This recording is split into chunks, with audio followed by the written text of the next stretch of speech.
Hello everyone and welcome to You Multicultural's Community Hour. I'm your host Miriam.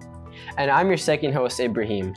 We just want to give a huge thank you to You Multicultural for providing us the space and equipment to deliver the best quality podcasts possible. Their support has been so important in making this a reality. Thank you, You Multicultural. Our topic for today is transitioning into life in Canada. We'll be discussing some challenges as well as some triumphs of transitioning into a completely different country. We will also be getting some amazing insight from a guest speaker. So, immigration. What is your definition of immigration? All right, so as a kid, I didn't really have a choice. I had to come with my parents. But immigration, I feel like people go to places to find a better way of life. So I feel like my parents brought me here because the kids are one of the factors. They brought me here to have better education so they could raise me as a better person. And that's what I feel like most people come here for, and to raise a better family in a better environment. Yeah, and other than that, even just maybe a change in scenery, better opportunities. Yeah. So what are some challenges you think that people face when they move to a different country? I think the biggest challenge that immigrants face when they move to a new country is the change in language. It's not their mother language, and it might not be the biggest main language in their home country.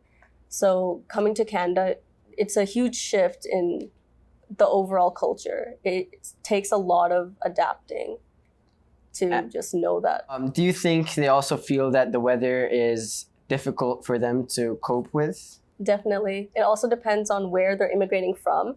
My parents immigrated from Pakistan with my older brother from Quetta specifically. And coming to Canada, they came during the winter too. They came like mid-December, almost end of December, start of January. So it was such a big change for them. They came into Canada so blindly in terms of weather. So it took them a long time to really adapt to that change.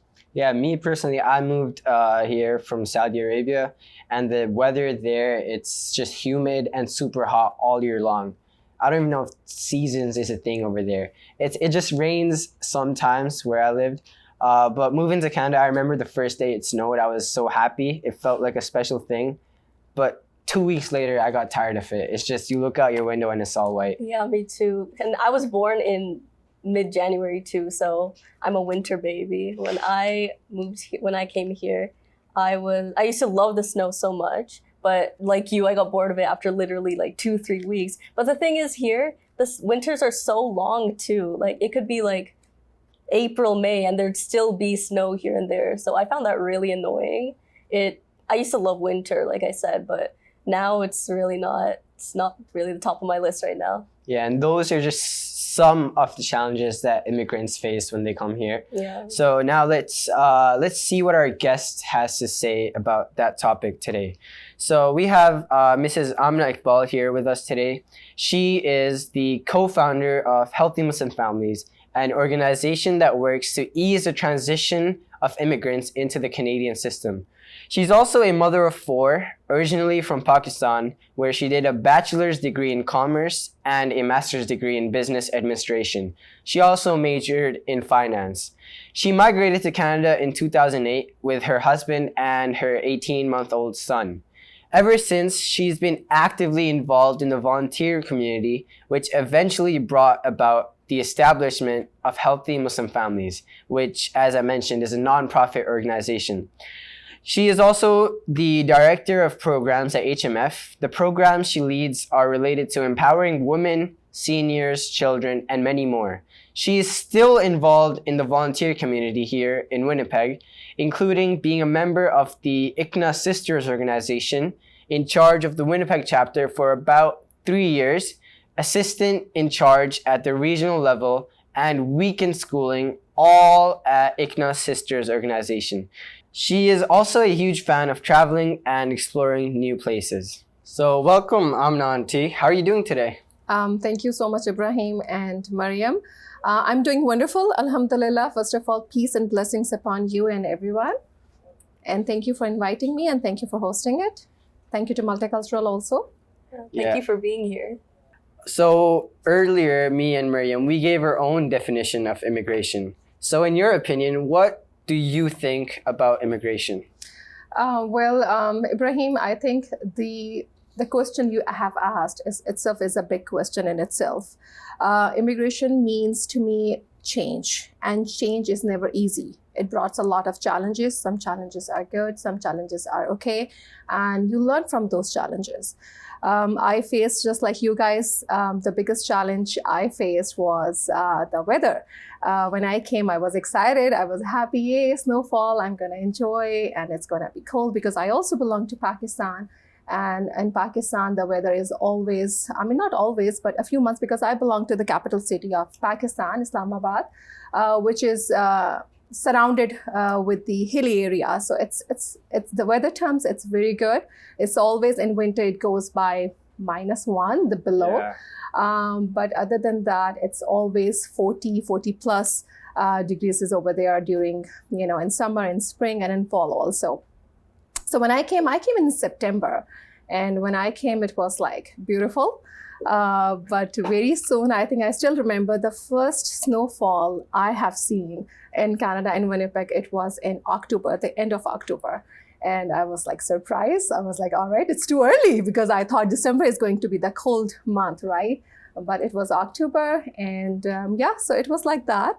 But I must say one thing, the challenges you face, they always give you some lessons. So I believe in, if you are facing some challenges, you should be learning from them. And that's where I learned a lot through my challenges, and that's what I tell to everybody. Challenges, if you're facing challenges, it's good. It means your life is going on.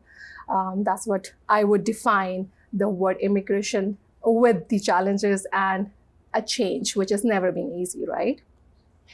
I like how you said it's a challenge and that you can learn from it so you can improve the next time around. So going into more depth on the topic of challenges, besides just weather, when you came here, what were some other challenges that you faced? Mariam, it's such a long topic, because again, so I came in 2008, and my husband got the student, like he came as a student, and he started doctorate program in UFM. So we came, and he started right away. He started the university, and then I was at home with my son, and it was, first of all, the challenges to settle down, flights. First of all, I think the very first change was like the change in time zone. So the first thing I would say, the first challenge was like to adjust your sleep, because you're coming from Pakistan. It's a 12-hour difference of the time zones. When there is a morning here in Canada, in Winnipeg, there's a night in Pakistan. So first of all, you have to adjust yourself, your night routine. And that was the first challenge I have faced. And then socialization, I would say that that could be the other challenge, because I came from my family, right? My family is in Pakistan. I left them there, and then three of us were only over here. And then struggling, finding out resources. I'm glad that, some of the people, when I was in Pakistan, and they helped us in settling down, getting the apartments and the basic things, but still arriving, settling down, signing a lease even. Like, you have to read through a lot of documents, right? Because you're signing them. It's a new country. There's no one with you. Back home, you have your parents, you have your brothers, you have your cousin brothers. They help you. They stand next to you. But once you are here in a different city, in a different place, in a different country, far, far away from your back home, you need a lot of support. You need a lot of moral support. Starting from lease, I would say that, then settling down in an apartment, buying the necessary furniture, controlling and managing your finances. Along with that, my husband was supposed to join the university, settling down in terms of tuition fees, credits, timetable, and all that stuff. Other than that, I would say there are a lot I can talk about. Then again, groceries, traveling. I mean, you have to go and find it. You can't buy everything right away within a month or within 2. It takes time, right? And then again, you are in a new place. You have to think and you have to act wisely, which things are important, which things we can delay on. Groceries was the another thing because my 18-month-old son was with me. And so finding out nearest places for the groceries. All right. So when I came in 2008, there were not enough halal grocery stores there. Yeah. So finding out from the scratch, all right, where I can get the halal stores, where I can get the halal. And another thing, you can't start cooking right away also, right? Exactly. So you need to buy meat, which should be halal and all that stuff. So finding out halal shops, nearest shops, restaurants. I still remember I was on I was in my apartment and we were like thinking, because we just came back from shopping from outside. It was like evening time and I don't have the energy to cook. And then I was like, all right, let's order it from outside. That's how we used to order back home, right? Then we started thinking, all right, from where? KFC? Or which other places we can consider? But again, it takes a lot of energy. It takes a lot of energy to find out where you can order. And then afterwards finding out who's your neighbor, right? In an apartment building, you need to know, like, I'm in a safe space. Who are my neighbors? Then the busing system. And back home, we used to drive cars, right? Yeah. Over here, it's very common to drive, especially for the students, hey. Yeah. It's best because of the parking and all that expenses. So finding out buses, how the system works, what is the economical way to travel on the bus, bus pass, bus tickets, and all that stuff. The language, I would say that was that was not the major concern, I would say, but still it was there because it's not sometimes one main thing. It's all of it together, being new. You have no one, your family is back home, you have your little one to take care of, your husband is at, university. So all of these small things makes, the one situation, yes, exactly, a bigger one, which is not a big in itself, but it makes things, kind of difficult, a little bit of challenge, yeah. There's so much to it as well. I know. So I was going to say, how would you overcome them? But I guess you already explained most of it in your answer. But specifically on that time zone, you were talking about the time zone. How did you fix it? So let's say calling back home, that's a thing that everyone does. You need to talk to your mother, sisters, everyone. So how would you manage that with all your busy time schedule? I was not very much worried because I was like, anyhow, would be staying at home with my little one. But still calling them because they were also concerned. Are you guys safe there? Did you find everything okay? Did you find the apartment? Did you guys eat something? How was the traveling? The basic general questions your family members, they always ask because they love you, they care for you. So answering them, and then my 18-month-old son was with me and he was missing his grandparents and his uncle and his aunts. And then they wanted to talk with him and, all those emotional scenes and situations. So I was busy in that. I think it took me around 2 to 3 days, but it gets over. I think it's not the main thing. Probably it gets over because you feel like to be cared of, right? Yeah. To be cared by somebody and to be loved by somebody, especially from your parents. So that was okay. Again, my husband was the one who was struggling a lot because university, a lot of pressure, new university for him also, right? Yeah. A number of courses, the advisor over here, the work culture is different. I highly believe the work culture is like something hard work. I highly believe in hard work and dedication. These are 2 keys, I would say. Wherever you go, if these 2 things you have, you can succeed in any way, in any position, in any way. But I think he suffered a lot in terms of sleeping habits and then finding out his cabin, the systems he would be working on and all that stuff. Yeah, so that was okay. I enjoyed that time. In fact, I would say I did not struggle at that time while talking back home and adjusting for the time zone. But yeah, it was not the major issue for me at that time. Yeah, and sometimes all these problems all at once they surround you, you kind of feel alone and you feel scared. But when you made the initial move to Canada, it must have been pretty daunting. So what were some cultural differences that you noticed from back home in Pakistan and Canada, and how do you manage those You will laugh. differences? So when I came, I was traveling. I was walking on the pathway, and there were two people walking across to me, and they gave me a smile, and I was like, "Why they're giving me a smile? Do they know me?"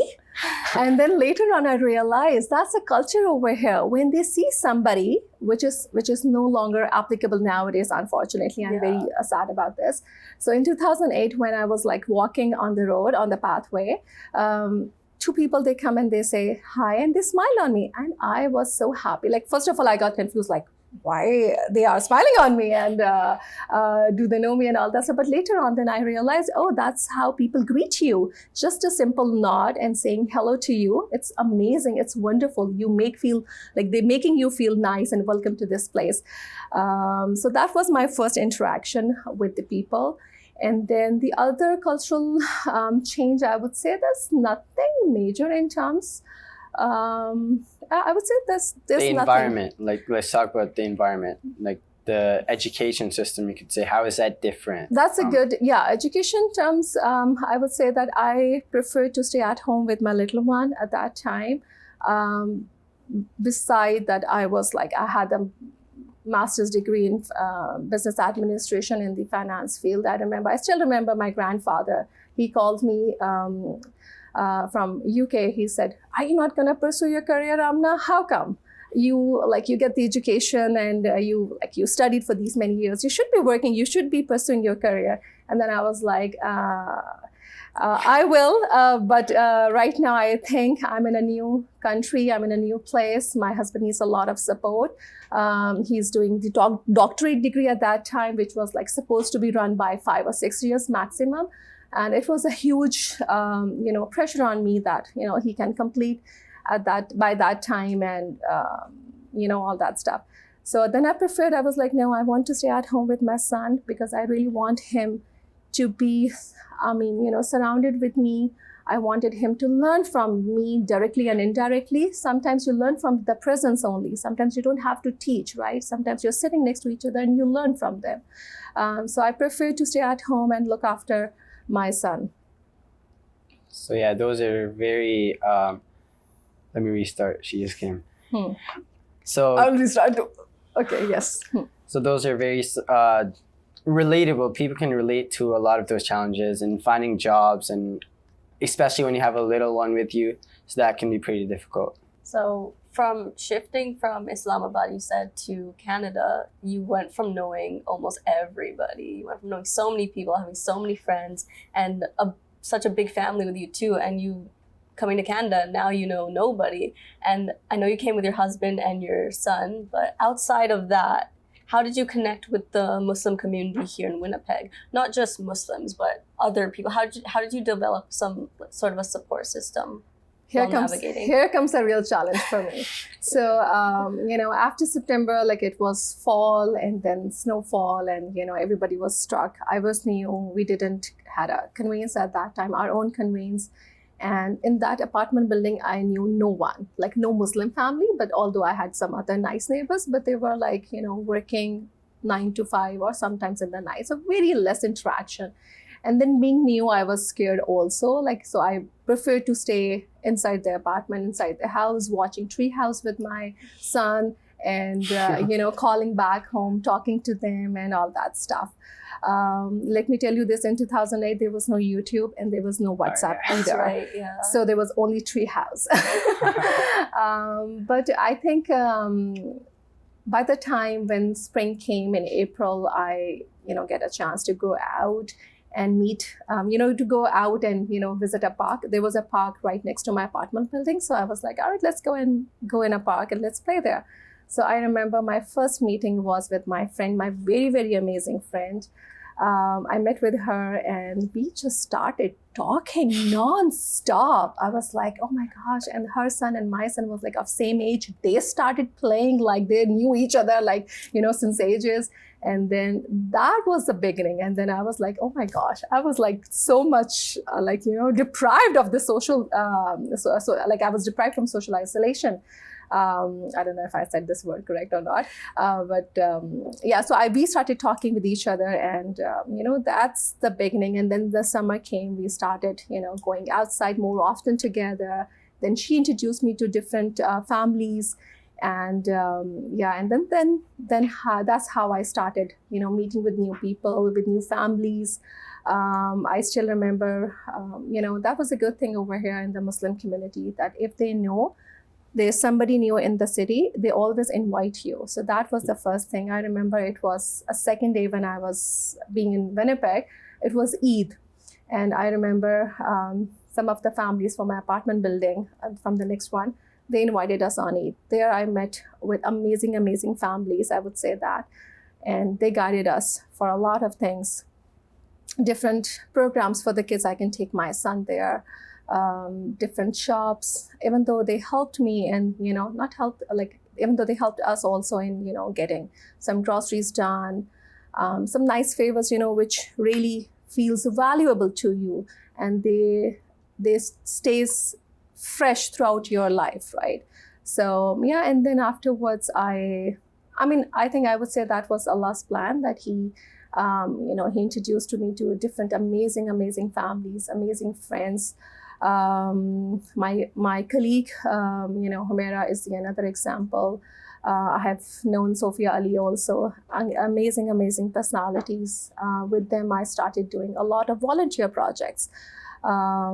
Just a little push from your friends, they will, Amna, come on, let's do this. Your son is young, my kids are young too. We'll do so, we'll run it. We'll do it for our own kids. I remember, I'm talking about 2010 at that time. MIA was not even established. The Waverly Mosque, the gym you have now, you go play in basketball. There was nothing there at that time. So I remember, we used to, and there was no mosque either in the south side. So I came towards the south side because of UFM, University of Manitoba. It was closed for my husband to travel. All the mosques were in downtown Alice, Pioneer Mosque, and all that stuff. So later on, when MIA established, it helped a lot the community, right, in terms of going and visiting, going for the Jummah prayer. I remember initially, going there was the big kind of the excitement for us, like, hey, we are going for the Jummah prayers and all that stuff. So from there, when I started a lot of volunteering projects within the community, it gave me a lot of, support and a lot of, you can say that, support. And I felt like there is a need in the community, and, people like to see you, people want to meet with you, people want to discuss with you. And so that's there I started, and now I'm blessed to have amazing friends with me over here. Yeah, I can relate to that point you said. When you go to the Friday prayer, it's like an exciting day you look forward to because you get to meet others. Yeah, I do the same thing, and my dad sometimes asks me, "Are you going there to pray, or are you going there to talk to your friends?" So what's your answer? I'm going there to pray, Okay. But seeing friends, you can say it's a bonus, because it's like, you can catch up. Like if there's some friends you're in different schools, probably that's your only chance to see them, and it's a very exciting place where the whole community gathers. I totally agree. So taking all of those things, it must have been pretty hard, just staying at home with your son, 18-month-old son, and knowing you have the capabilities to have like really good jobs. Do you think the employment, if you were talking about employment, was it hard to find a job? What was your experience with finding employment? Ibrahim, I was being very, very lucky. I was very, very blessed in a way that I didn't go through those challenges. Although now I am in the position where I'm helping others, I'm helping women, and sometimes men too, and sometimes youth also. But I was very blessed in a way, I don't have to go through a lot of challenges. Again, I think my volunteer commitment gave me a lot of, a confidence that, I don't know, it's just shows on your face maybe, the confidence and all that stuff. It gave me a lot of experience also. I would say the things I have learned, through my volunteer time period, I would never be doing that if I'm going to stay at home all by myself and sitting at home and taking care of my son. So I would say that my volunteer commitment gave me a lot of good experience. I developed my skills, like I knew already through my master's, but still those capabilities, the skills I have developed by doing a volunteer work in the community, that was amazing. I think that helped a lot. And then, I would say that I was blessed in a way that I don't have to see those challenges. When you were coming to Canada, did you find that you learned more about yourself? Because, life is just one big journey of character development. When you transitioned to Canada, what did you learn about yourself that you didn't know before?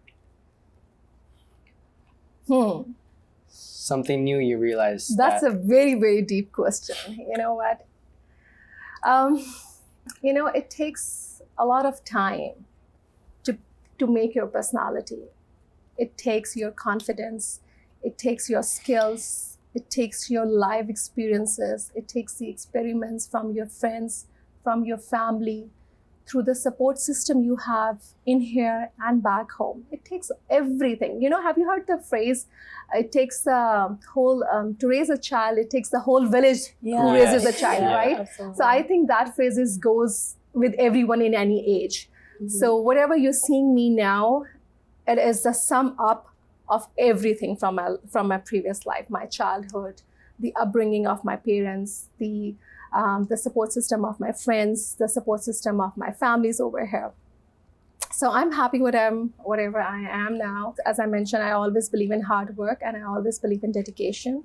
If those things are with you and you're holding them tight, you can conquer anything.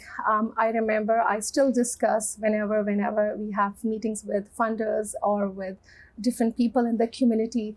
I always tell them, my colleague Humera is always there. Whenever we used to talk about, all right, let's establish an organization where we can help the people, the community who are in need and all that stuff. So I still remember on that dining table, sipping a cup of tea and then talking about organization. We never could think of that we will be running the whole organization. And now 2 different locations, one in Winkler, one in downtown, and now in Halifax also.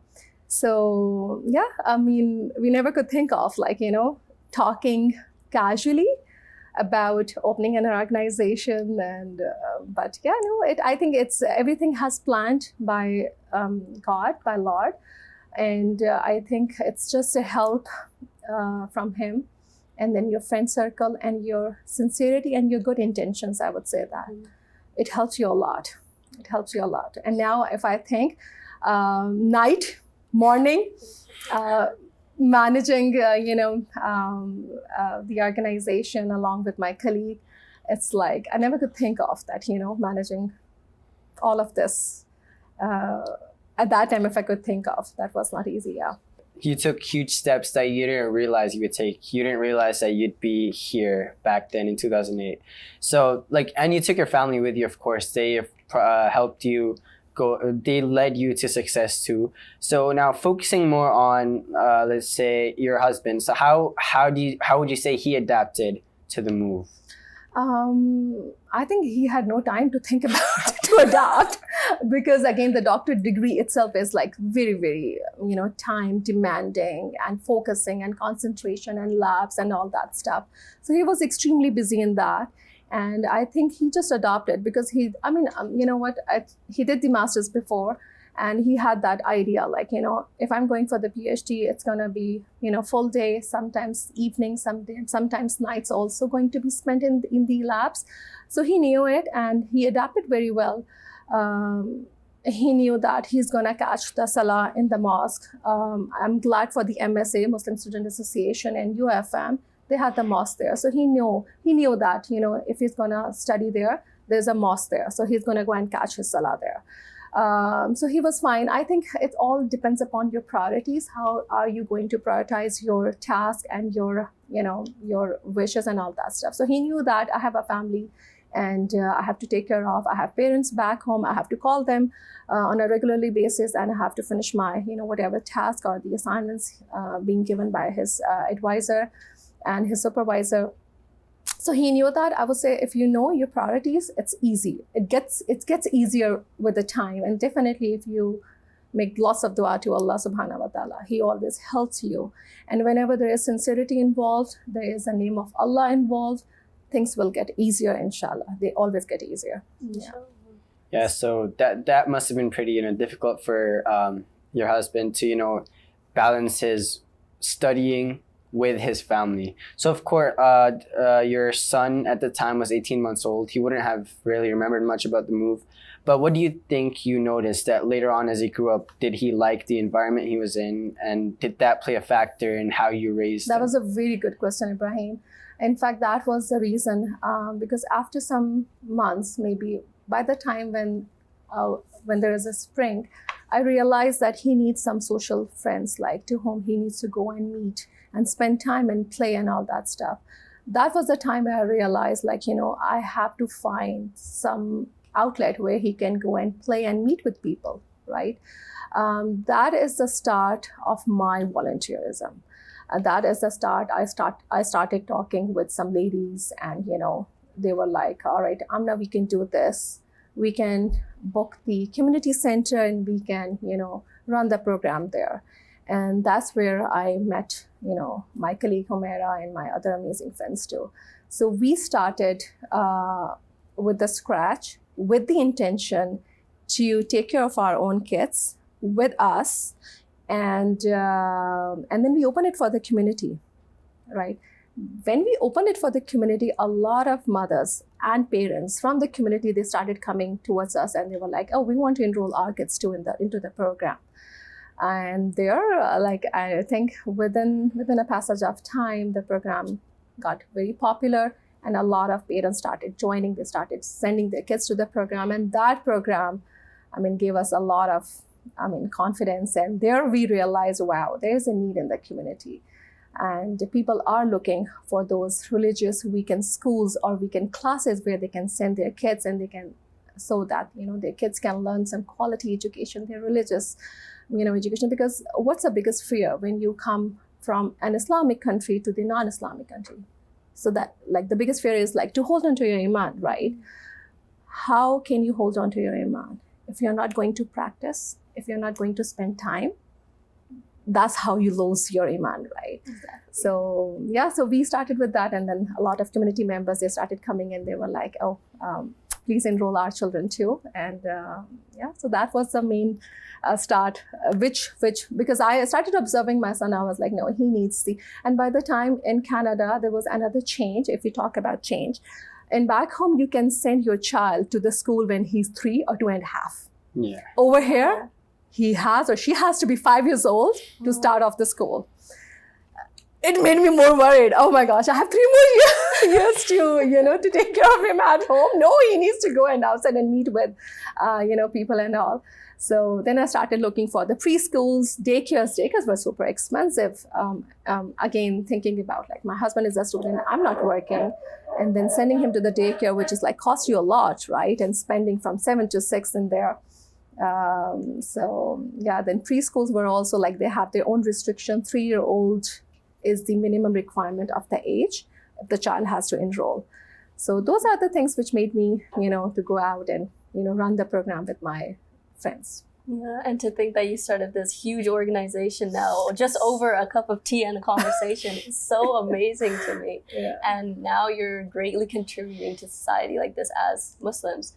And on that topic, how do you think other Muslims in the city are contributing? I would say that a lot of mothers, they started coming in and they say, oh, we want to help you too. Let us know if you need any help. I can do this role for you. I can help you in that.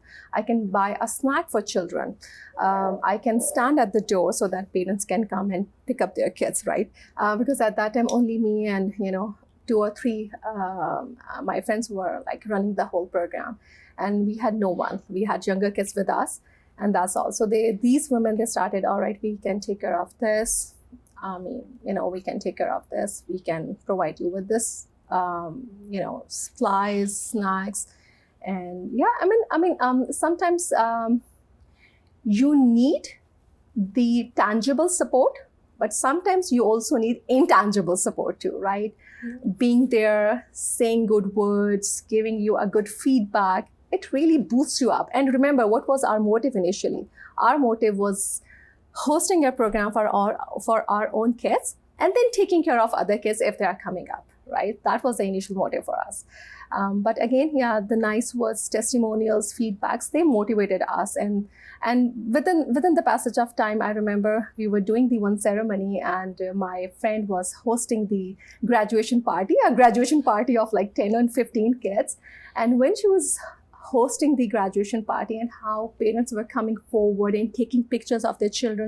Remember, I'm talking about the Islamic weekend school, and how parents are coming forward and taking pictures of their children.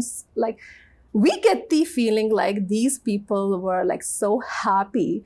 And seems like these kids are graduating from the high school, not from the preschool, hey? Mm-hmm. So that's the moment where we realize, all right, this is something we had done it. And not only for our own kids, but for the community also.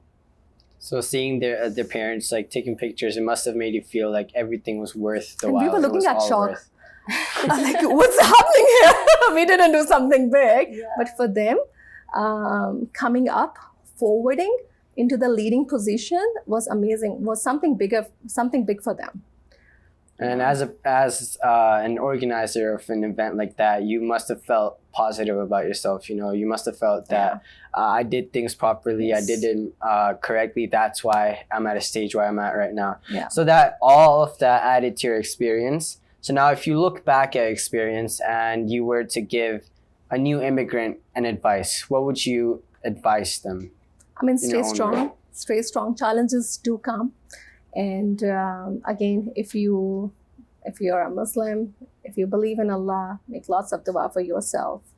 And the things will get easier. If He brought you here, He is going to look after you as well. The thing is, sometimes some rough patches do come. But the thing is, you have to make lots of dua and you have to hold on and you have to find the resources right now. Ibrahim and Mariam, now the resources are available everywhere in all the languages, like you name it: Bengali, Somali, Urdu, English, French. Resources are available everywhere. You just have to go out and find out. And sometimes you need a good friend or a resource person who can guide you, right? Sometimes you know things, but you don't find that courage to go out and look for the resources.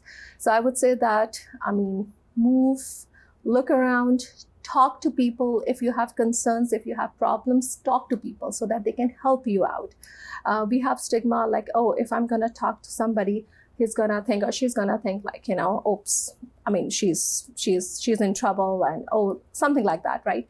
But think the other way. If you're not going to talk, you will not find the resources. You will not find the solution. So you have to move. You have to go out and you have to look for the resources. I would say that, yeah.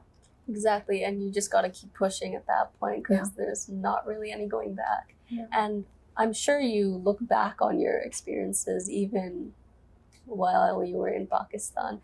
Knowing, if you still lived there and knowing the benefits and the challenges here in Canada, would you still prefer to move? I would definitely move. I know my family and my friends would not be agree to this. But you know what? At some time in your life, you want to stay with your loved ones. Yeah. So if I get a chance, I don't know, it's, Mariam, sometimes it's easier to say.